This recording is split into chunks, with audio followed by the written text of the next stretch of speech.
Assalamualaikum warahmatullahi wabarakatuh. Waalaikumsalam warahmatullahi wabarakatuh. Apa kabar teman-teman semua? Bertemu di channel baru kita, yaitu channel Ngaji Realita. Dan siang ini saya sudah bersama suami saya, Bapak Dian. Kita akan berbincang-bincang mengaji realita yang sedang terjadi dari POV Islam. Assalamualaikum Pak Dian. Waalaikumsalam warahmatullahi wabarakatuh. Pada siang ini saya mau mencoba bahas tentang ini Pak, yang lagi kemarin rame itu ya, tentang kenaikan gaji pejabat. Itu kan sempat jadi polemik ya Pak ya, dimana para pejabat itu beranggapan gaji mereka itu masih kurang gitu, mereka minta kenaikan gaji, sementara masyarakat menganggap bahwa gaji pejabat itu udah kegedean gitu, kok masih minta naik lagi. Nah, menurut Pak Dian nih dari POV Islam, sebenarnya gaji pejabat ya menurut pandangan Islam itu seperti apa sih Pak? Ya. Bismillah, ini pertanyaan yang agak berat ini ya. Untuk edisi perdana podcast Ngaji Realita ya. Mudah-mudahan nanti kita bisa mengulas agak dalam gitu ya. Dan mudah-mudahan nanti bermanfaat. Amin. Nah, tadi pertanyaan bagus ya. Jadi memang kemarin kan kita tahu semua ya, di bulan Agustus itu ada rame-rame tentang demo masyarakat yang mempertanyakan tentang gaji pejabat ya kan. Sebetulnya kalau dari POV Islam, dari sudut pandang Islam, pejabat itu berbeda dengan karyawan ya kan. Yang membuat berbeda itu apa? Yaitu akadnya ya. Jadi kalau kita ketahui bahwa kalau karyawan itu terikat karena ada akad muamalah ya kan.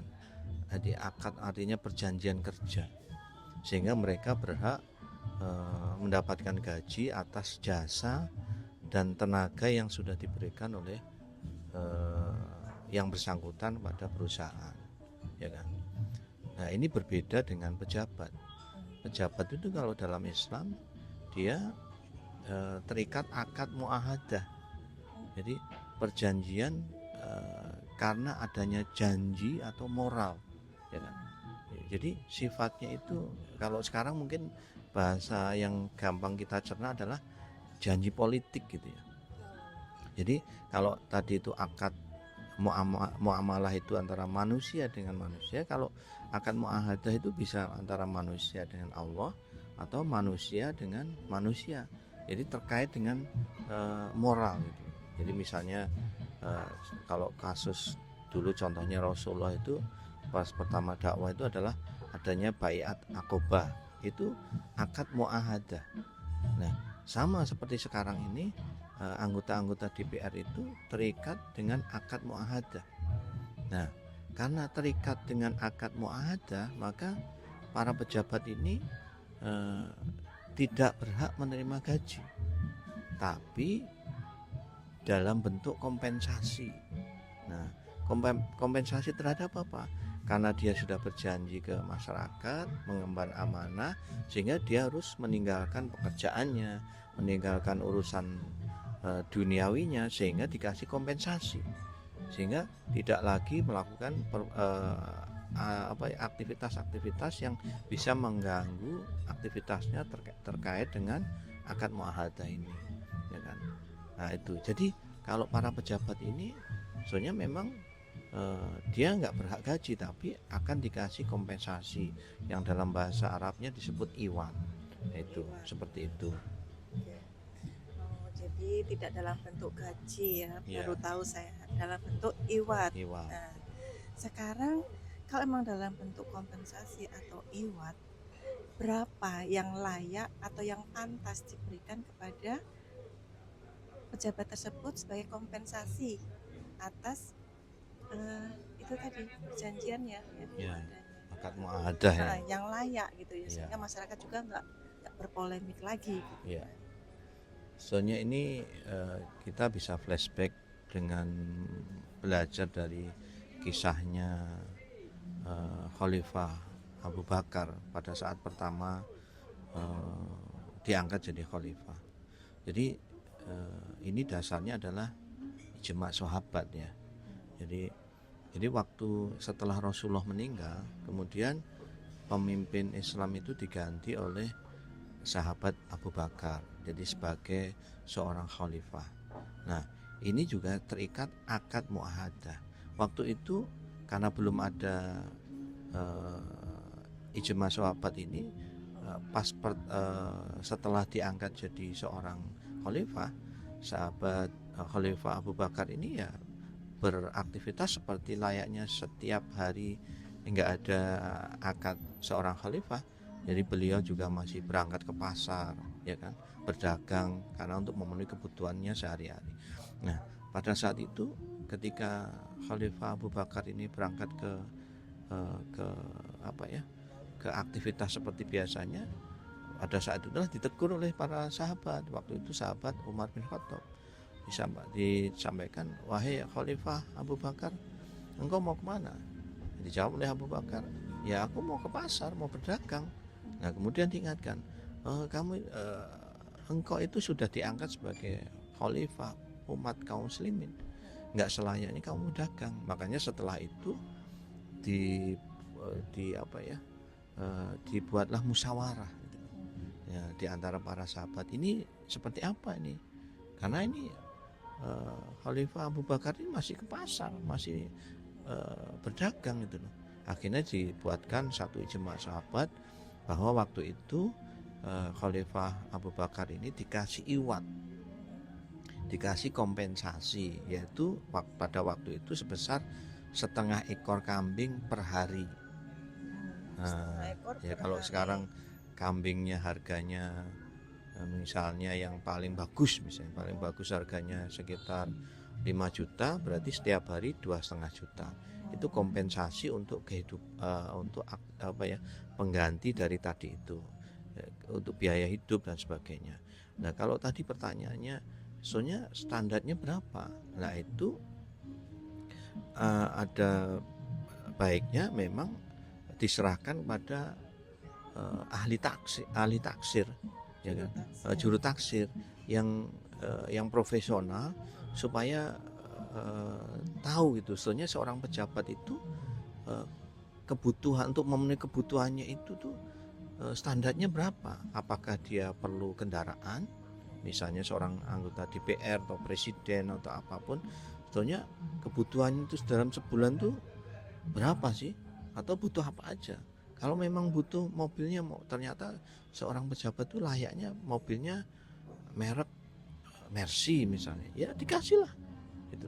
Atau misalnya selain kendaraan, misalnya kebutuhan sehari-hari layaknya berapa misalnya. Apakah kayak kemarin isunya sewa rumah sehari 3 juta, ya kita serahkan pada juru taksir yang profesional, sehingga nanti nilai yang didapatkan itu benar-benar sesuai dengan kemampuan negara, sesuai dengan keumuman seorang pejabat gitu loh. Itu seperti itu ya. Alhamdulillah nih saya dapat pencerahan. Berarti memang pejabat bisa hidup layak sesuai dengan taksiran dari tenaga ahli tadi ya, juru taksir.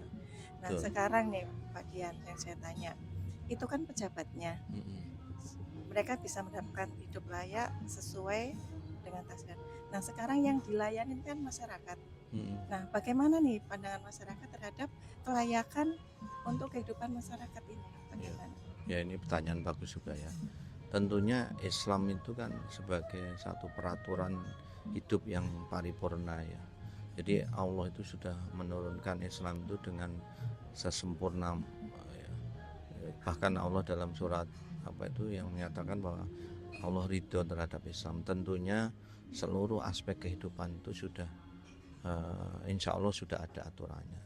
Kalau tadi bicara masalah pejabat, kalau rakyatnya bagaimana? Ya rakyat itu juga akan dipenuhi kebutuhannya, ya kan? Bagi rakyat yang tidak mampu, maka 3 kebutuhan pokok, yaitu apa? Sandang, pangan, papan, itu akan dipenuhi, ya kan? Kalau di Indonesia kan ada undang-undang ya pasal berapa itu bahwa rakyat miskin dan sebagainya itu kan akan dipenuhi oleh dipelihara dan menjadi tanggung jawab negara. Islam juga sama. Ya. Jadi papan, sandang, pangan, papan itu akan dipenuhi oleh negara. Ya bagi warga atau masyarakat yang miskin tapi masih punya saudara keluarga yang kaya, maka akan diserahkan pada keluarganya, ya kan.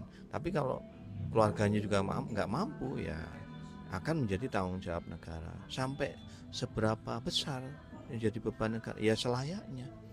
Jadi nggak terus kemudian diberikan rumah yang mewah, enggak, ya selayaknya supaya kebutuhan sandang, pangan, papannya itu bisa terpenuhi gitu loh. Jadi kalau rumah ya selayaknya dia bisa berteduh dan sebagainya, terus pangannya dan sebagainya. Jadi ya semua akan ter-backup oleh negara dalam sudut pandang Islam seperti itu. Ya itu. Terus dari mana? Ya itu nanti suatu saat kita akan bahas dalam tema-tema selanjutnya. Tapi yang jelas Islam tidak cuma mengatur tentang gaji pejabatnya, tapi juga tentang masyarakatnya, begitu. Alhamdulillah ini jadi realita yang ada sekarang saya sudah paham ya. Jadi tidak akan terjadi polemik ketika pejabat sudah mendapatkan iwat sesuai kelayakannya, dan masyarakat pun nggak akan merasa jomplang karena kebutuhannya pun dipenuhi oleh negara sesuai kelayakannya.